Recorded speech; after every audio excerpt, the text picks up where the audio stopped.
सर्वप्रथम सर्वांना श्री स्वामी समर्थ. स्वामी महाराजांच्या कृपेने तुमच्या सर्व चांगल्या इच्छा पूर्ण होत ही स्वामींचरणी प्रार्थना करते आणि आजच्या व्हिडिओला सुरुवात करते. उद्या गुरुवार 29 जानेवारी 2026 जया एकादशी आलेली आहे. याच एकादशीला भीष्म एकादशी म्हणून सुद्धा आपण ओळखत असतो. बघा, महिन्यातून 2 एकादशी येतात, एक शुक्ल पक्षात, एक कृष्ण पक्षात. माघ महिन्यातील शुक्ल पक्षातील एकादशीला जया एकादशी म्हणून आपण साजरी करत असतो. सांसारिक सुख आणि मृत्यूनंतर मोक्ष प्राप्ती होते. या एकादशीचं व्रत केल्याने, उपवास केल्याने आपल्याला आयुष्यभर सांसारिक सुख, आनंद आणि सुख ऐश्वर्याची प्राप्ती होते आणि मृत्यूनंतर मोक्षाची प्राप्ती होते. त्याचबरोबर जे काही कळत न कळत पाप झालेले असतील आपल्याकडून, त्यातून सुद्धा आपल्याला मुक्तता मिळते. काही वेळा बऱ्याच ठिकाणी आपल्याला बघायला मिळतं, काहींना बाहेरची पीडा झालेली असेल, भूत पिशाच किंवा बाहेरील बाधा, तर या एकादशीचं, जया एकादशीचं व्रत केल्याने या सर्व पीडेतून सुद्धा मुक्तता मिळणारं हे व्रत आहे. त्याचबरोबर लक्ष्मीनारायणांची कृपा सुद्धा आपल्याला मिळत असते जया एकादशीचं व्रत केल्याने. बघा, वर्षातून 24 एकादशी येतात. बरेचसे लोक या 24च्या 24 एकादशीचं व्रत करतात. महिन्यातल्या 2 एकादशी, शुक्ल पक्षातील आणि कृष्ण पक्षातील. काही लोक फक्त वर्षातल्या 2 एकादशी करतात, आषाढी आणि कार्तिक. तुम्ही जर हे व्रत करत असाल, उपवास करत असाल तर उपवास करा तुम्ही. ज्यांना नाही उपवास जमत, आपण व्रत तर करू शकतो. सकाळी लवकर उठायचं आहे आणि आंघोळीच्या पाण्यात एक तुळशीचं पान आणि चिमूटभर हळद टाकून आंघोळ करायची आहे सर्वांनी.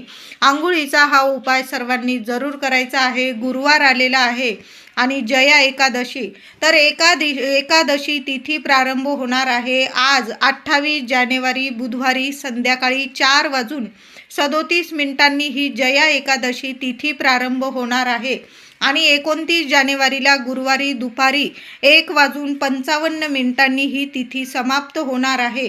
पण उदय तिथीनुसार 29 जानेवारीलाच आपल्याला गुरुवारी एकादशी म्हणजे जया एकादशीचं व्रत करायचं आहे, उपवास करायचा आहे.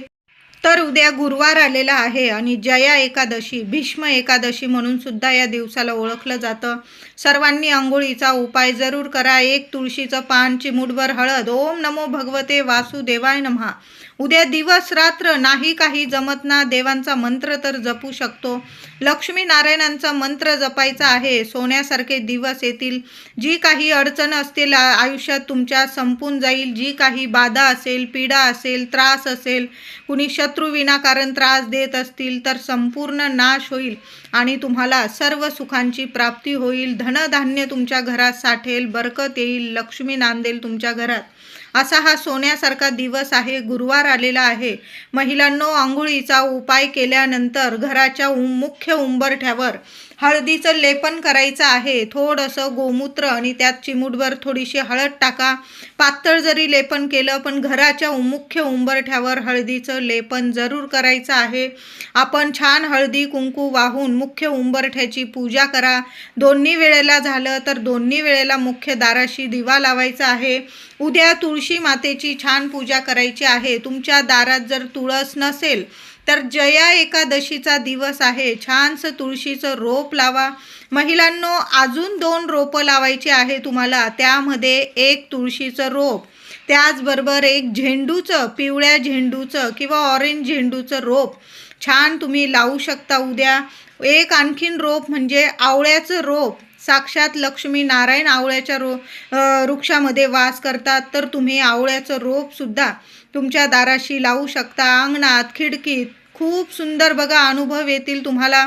जी काही तुमच्या घरामध्ये अडचणी असतील, नकारात्मकता असेल, निघून जाईल. आधीची तुळस असेल आणि अजून एखादं तुळशीचं रोप लावायचं असेल, लावू शकता. आता तुळशीचं रोप लावताना त्यामध्ये तुम्हाला चमचाभर उद्या दूध टाकायचं आहे आणि चिमूटभर हळद टाका. हळदी, कुंकू, फुलं, अक्षता वाहून छान अशी तुळशीची पूजा करायची आहे. ओम नमो भगवते वासुदेवाय नमः मंत्र जपत राहायचा आहे. तुळशीजवळ एक तुपाचा दिवा लावा. सकाळी सुद्धा लावायचा आहे आणि संध्याकाळी सुद्धा लावायचा आहे. चिमूटभर हळद तुळशीला अर्पण करताना तुम्हाला देवांचा मंत्र जपायचा आहे, तुमच्या मनातील इच्छा देवांना सांगायची आहे तुम्हाला आणि मग तुळशीमध्ये चिमूटभर हळद अर्पण करायची आहे.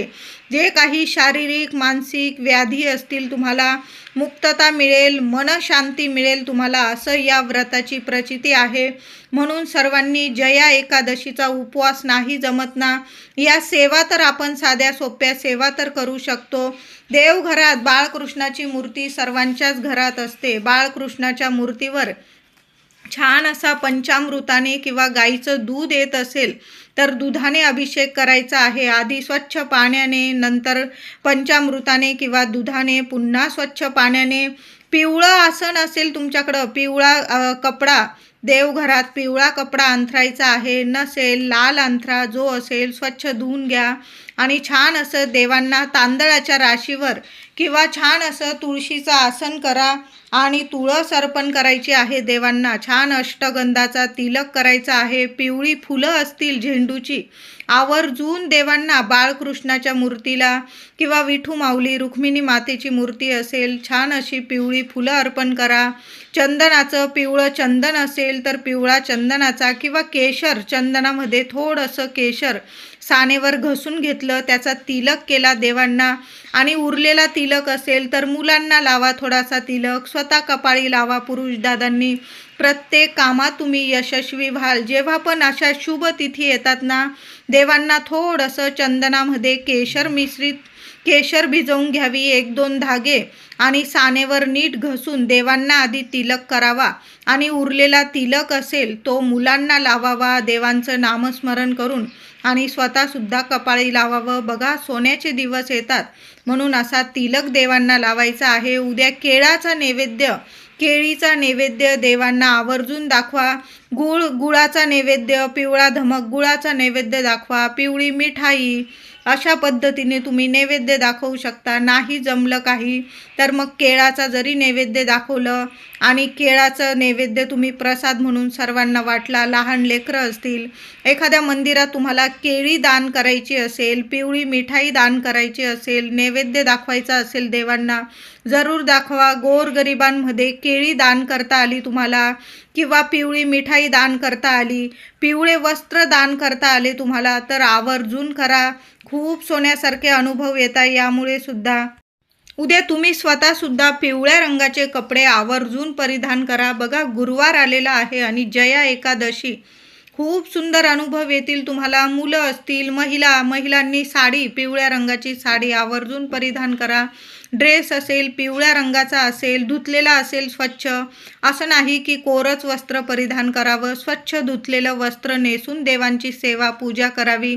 माझे दादा असतील, पिवळ्या रंगाचे कपडे परिधान करून देवांची तुम्हाला पूजा करायची आहे. त्याचबरोबर उद्या जेवढी तुळस असेल तुमच्याकडं, उद्या तुळस तोडू नका. एखादं तुळशीचं रोप लावता आलं तर आवर्जून लावा. आदल्याच दिवशी तुळस तोडून ठेवा किंवा फूल दादांकडून तुम्ही विकत आणली तरीही चालेल. देवांना तुळस अर्पण करायची आहे. देवांचा मंत्र जपायचा. ओम नमो भगवते वासुदेवाय नमः, ओम नमो भगवते वासुदेवाय नमः. जेवढी तुळस असेल तुमच्याकडं, तुळशीचा अभिषेक करायचा आहे देवांना. बाळकृष्णाच्या मूर्तीवर छान असा तुळशीचा अभिषेक करा. उद्या विष्णू सहस्त्र नामावली एका वेळा होईना, सकाळी किंवा संध्याकाळी तुम्ही स्वतः पठण करा किंवा तुम्ही यूट्यूबवर लावून दिली. जर असं मोठ्या स्वरात आपल्या वास्तूला सुद्धा ऐकू द्या. अशा शुभ तिथींना आपल्या देवांची सेवा आपल्या वास्तूला सुद्धा ऐकू द्यावी. वास्तू नेहमी तथास्तु म्हणते. आपल्या वास्तूत तुम्हाला सकारात्मक परिणाम जाणवतील. जी नकारात्मकता असते निघून जाते आणि लक्ष्मी नारायणांची सेवा होते. ज्या घरात नारायणांची सेवा होते ना, ते घर सोडून माता लक्ष्मी कधीच उंबरठा सोडून जात नाही. उद्या जेवढी तुळस अर्पण करता येईल भगवान श्री हरी विष्णूंना, बाळकृष्णांना, विठू माऊलीला, तर जरूर आवर्जून अर्पण करा. माता लक्ष्मीची मूर्ती असेल, रुक्मिणी मातेची मूर्ती असेल, कुंकुमार्चन करायचं आहे. बघा गुरुवार आहे. ओम श्रीम नमः, ओम श्रीम नमः 11 वेळा 21 वेळा देवी लक्ष्मीला कुंकुमार्चन करा. लाल रंगाची फुलं असतील तर देवी लक्ष्मीला आवर्जून अर्पण करा. एखादी वेणी अर्पण करता आली तर आवर्जून अर्पण करा. गुरुवार आहे. देवघरात छान असा कलशसुद्धा भरायचा आहे. कलशावर तुम्हाला विड्याची पानं ठेवता आली 5 तर जरूर ठेवा. नसतील, आंब्याची पानं असतील 5 तर जरूर ठेवा. आणि चांगला नारळाचा कळस भरायचा आहे तुम्हाला. उद्या देवघरात एक अखंड दिवा, महिलांनो दादांनो, देवघरात एक अखंड दिवा लावून ठेवायचा आहे. सकाळी पूजा करताना दिवा आपण लावतोच. दिवा स्वच्छ धुवून घ्यायचा आहे. आधीची वात विसर्जनात टाका. नवीन वात बनवायची आहे. जरी आधीची चांगली वात असेल आणि तुम्हाला टाकायची नसेल तरीही चालेल. मग दिव्यात तेल टाका. तिळीचं असेल तिळाचं टाका, किंवा तुम्ही जे देवांसाठी दिव्यांसाठी तेल टाकता ते तेल टाकायचं आहे. किंवा तुम्ही गाईच्या तुपाचा दिवा लावत असाल तर अखंड प्रज्वलित राहील याची काळजी घ्यायची आहे. दिव्यामध्ये तुम्हाला 1 कापराची वडी टाकायची आहे आणि 1 वेलची टाकायची आहे. वेलची घेताना चांगली हिरवी वेलची घ्यायची आहे. हिरवी वेलची 1 आपल्याला मुख्य देवघरातील दिव्यात टाकायची आहे. चिमूटभर हळद टाकायची आहे. कळालं असेल माझ्या महिलांना. आर्थिक स्थिती जर मजबूत करून घ्यायची असेल, तुमची घरात लक्ष्मी टिकावी असं जर वाटतं, स्थिर राहावी, बरकत यावी, जो पैसा येतो तो टिकून राहावा, पैशाला पैसा खेचून यावा असं जर वाटत असेल तर महिलांनो, उद्या देवघरातील दिव्यात, मुख्य दिव्यात आसन द्या. काहीतरी फुलांची रास करा किंवा तांदळाचं आसन दिव्याला द्यायचं आहे. दिव्यामध्ये 1 कापराचा तुकडा टाका. 1 हिरवी वेलची चांगली बघून टाकायची आहे. या वस्तू टाकताना लक्ष्मी नारायणांचं नामस्मरण करायचं आहे. तुमच्या मनातील इच्छा बोलायची आहे. तुमच्याविषयी असेल, मुलांविषयी, पतीविषयी, कुटुंबाविषयी तुम्हाला जी इच्छा असेल ना, लक्ष्मी नारायणाला तुमची इच्छा बोलायची. त्या वस्तू आहे त्या तुम्हाला उजव्या हातात घ्यायच्या आहे. महिलांनो, तुमच्या मनातील इच्छा बोलून त्या दिव्यात तुम्हाला त्या वस्तू टाकून द्यायच्या आहे. दिवा विझणार नाही, काळजी घ्या. आणि विझलाच तर पुन्हा लावून द्या. त्याचबरोबर 1 दिवा तुम्हाला महिलांनो पिंपळाच्या झाडाखाली सुद्धा लावायचा आहे. महिलांना नाही सेवा करता आली, माझे दादा असतील, मुलं येत असतील, लहान मुलं असतील तुमच्याबरोबर येत आहे तर मुलांना आवर्जून घेऊन जा आणि पिंपळाच्या झाडाखाली तुम्हाला जायचं आहे. थोडं पाणी अर्पण करता आलं तर पाणी अर्पण करा. चमचाभर दूध टाका पाण्यात, चिमूटभर साखर टाका आणि पिंपळाला पाणी अर्पण करायचं आहे. पिंपळ वृक्ष लांब आहे, तुम्हाला नाही पाणी वगैरे नेता येत, किमान 1 मातीची पंती, दुहेरी वाट टाका किंवा फुल वाट टाका. तुपाचा लावा, तेलाचा लावा, नियम नाही, पण पिंपळाखाली उद्या 1 दिवा आवर्जून लावायचा आहे. मुलं येत असतील तर मुलांच्या हातून लावून घेतला तरीही चालेल. 1 गुळाचा खडासुद्धा बरोबर घेऊन जा. एखाद्या कागदावर किंवा तिथं पडलेलं पान असेल त्या पानावर जरी तुम्ही लक्ष्मी नारायणांचा मंत्र जपा आणि गुळाचा खडा तिथं ठेवून द्यायचा आहे. जसा जसा तो गुळाचा खडा खातील किडे मुंगे, तसं तसं तुमच्या जीवनातील ज्या अडचणी असतील, कितीही कठीण अडचणी असू द्या, त्या अडचणीतून तुम्हाला मार्ग मिळायला लागेल. बाहेरची बाधा असेल नष्ट होईल, कुणी शत्रू असेल नष्ट होईल. आर्थिक स्थिती मजबूत करायची असेल तर आर्थिक स्थिती मजबूत होईल. तुम्हाला आर्थिक संकट असतील तर ते संकटसुद्धा नष्ट होईल आणि लक्ष्मी नारायणांची तुमच्यावर कृपा होईल. मुलांची शिक्षण असो, नोकरी असो, भरभरून प्रगती व्हायला लागेल. म्हणून असा 1 दिवा तुम्ही पिंपळाच्या झाडाखाली लावायचा आहे. पिंपळाला लांबून नमस्कार करा. उद्या नाही स्पर्श केला तुम्ही तरीही चालेल. लांबून लक्ष्मी नारायणांचा मंत्र जपा आणि पिंपळाखाली 1 दिवा आवर्जून लावायचा आहे. 1 गुळाचा खडासुद्धा नक्की ठेवण्या. महिलांनी सेवा करा, दादांनी सेवा करा, मुलांनी सेवा करा. ज्यांच्या लग्न कार्यात अडचणी येत आहे ना, त्यांनी काय करायचं, आई वडिलांनी जरी ही सेवा केली, ही उपाय केला हा तरीही चालेल. थोड्याशा अख्ख्या अक्षता घ्यायच्या आहे. देवांना अर्पण करतो त्यातल्याच थोड्याशा अक्षता उजव्या हातात घ्या.